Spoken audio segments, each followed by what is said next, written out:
एक महज 12 साल की लड़की जो कि स्कूल से आती है और शाम के करीब 4 बजे वह फ़ोन चला रही थी और जो कि इंस्टाग्राम हो या फेसबुक हो वह उसमें नई नई वीडियो देखती और नए नए लोगों से दोस्ती करने का प्रयास कर रही थी। वह तलाश कर रही थी एक अच्छे हमसफ़र का जो उसके सुख दुख में साथ दे और जिससे वह अपनी दिल की बात कह सके। तभी एक युवक की वह फ़ोटो देखती है और उस युवक को वह फ्रेंड रिक्वेस्ट भेज देती है। जैसे ही उसकी फ्रेंड रिक्वेस्ट उस युवक के पास पहुंचती है, मानो वह युवक उस लड़की को देखकर फिदा हो जाता है और उसको मन ही मन में दिल दे बैठता है। और जैसे ही एक्सेप्ट करने के बाद वह लड़का उस लड़की को हाय हेलो लिखकर भेजता है, उधर लड़की भी जवाब देती है। समय दौर बीतता है और जब समय आगे बढ़ता है और दोनों एक दूसरे का नंबर एक्सचेंज कर लेते हैं और अब बारी थी मिलने जुलने की। और इसी दौरान उस लड़की के साथ ऐसी घटना घटित हो जाती है जिसको सुनने के बाद आप भी हैरान और परेशान हो जाएंगे और उस लड़की को जेल भेज दिया जाता है, मानो उम्र कैद सज़ा सुना दी जाती है। आखिर उस लड़की के साथ ऐसा क्या हुआ जिसके कारण उसको जेल जाना पड़ा? अब मैं इस कहानी के बारे में आपको विस्तार से बताऊंगा और आप सभी लोगों का हमारे वीडियो में स्वागत है। मेरा नाम रवि है। अगर आप लोग हमारे चैनल पर नए हों, सब्सक्राइब बेल आइकन जरूर दबाएं। यह सच्ची घटना चालू होती है दिल्ली से और दिल्ली का सबसे मशहूर जगह है इंडिया गेट। और मैं बात कर रहा हूं 24 अप्रैल 2024 रात के करीब 9 बजे। एक युवक जिसकी उम्र 24 साल और जिसने आइसक्रीम का ठेला इंडिया गेट से महज 100 मीटर दूर पर लगाया था, तभी उसके पास 3 से 4 लोग पहुंचते हैं और जो कि थोड़ी बातचीत के दौरान उसके ऊपर ताबड़तोड़ हमला चाकू से कर देते हैं, जिससे वह युवक घायल हो जाता है। और जैसे ही यह दृश्य आसपास के लोग जो कि टहलने के लिए आए थे देखते हैं कि एक आइसक्रीम वाली युवक के ऊपर कुछ लोग हमलावर कर रहे थे। जैसे ही वह भीड़ उस लड़के को बचाने के लिए दौड़ती है, वैसे ही वो आरोपी वहाँ से फरार हो जाते हैं।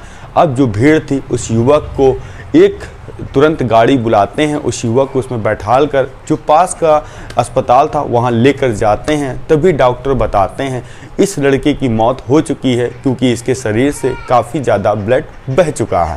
अब तभी जो वहाँ के व्यक्ति थे वह पुलिस को इन्फॉर्मेशन देते हैं कि एक युवक का कत्ल हो गया है, वो भी भरी महफिल में और जो कि मशहूर इंडिया गेट के पास, और 2 से 3 आरोपियों ने इस वारदात को अंजाम दिया है।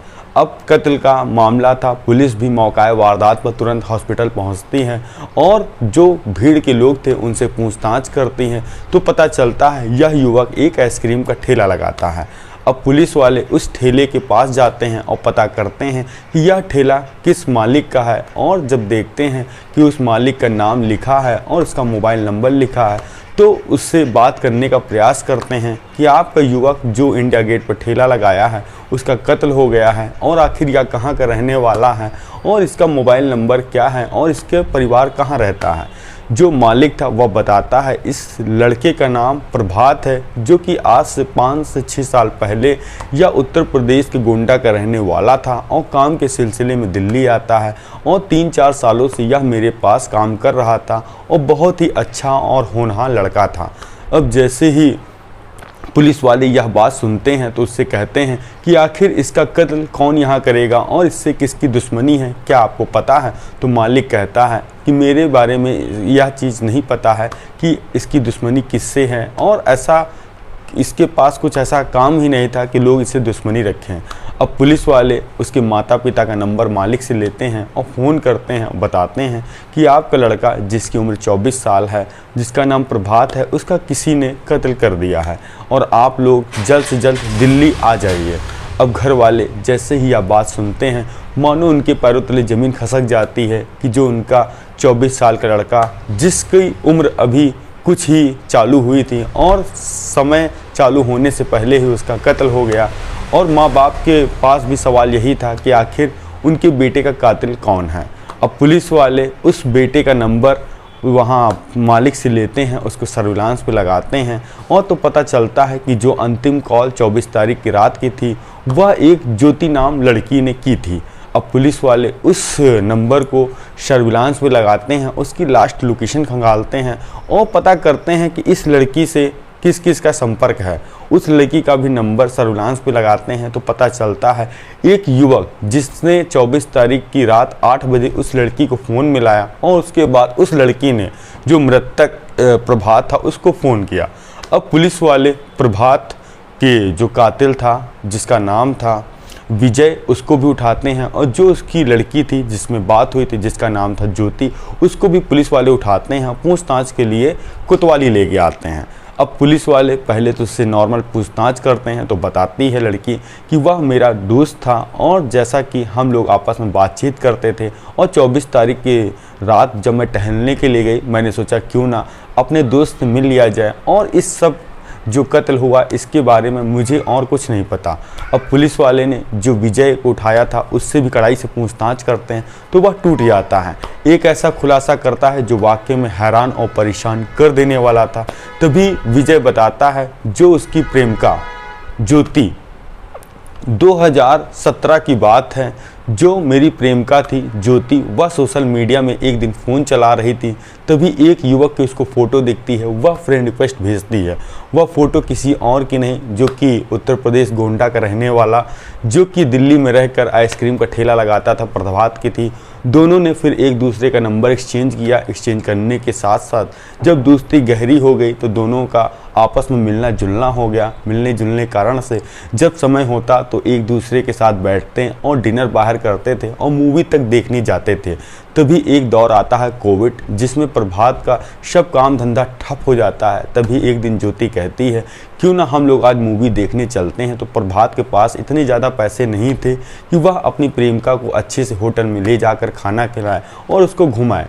अगर वो बाहर जाता तो 3 से 4 हज़ार रुपये उसको लगता, मगर उसके पास उस समय पैसा नहीं था क्योंकि देश भर में इतनी ज़्यादा महामारी थी कि जितने सब लोगों के काम धंधे थे सब ठप थे। तभी प्रभात ने कहा कि कुछ दिन रुक जाओ और समय जब अच्छा हो जाएगा, जब अच्छी काम धंधा मिल जाएगा तो हम लोग दोबारा कहीं घूमने के लिए चलेंगे। तभी उसकी मुलाकात ज्योति की होती है विजय नाम के लड़के से। उसकी भी सोशल मीडिया के माध्यम से होती है। जो विजय जो कि ग्रेटर नोएडा में रहकर वह टेंट का काम करता था और जो कि उसके पास पैसे अत्यधिक या कहें प्रभात से ज़्यादा थे।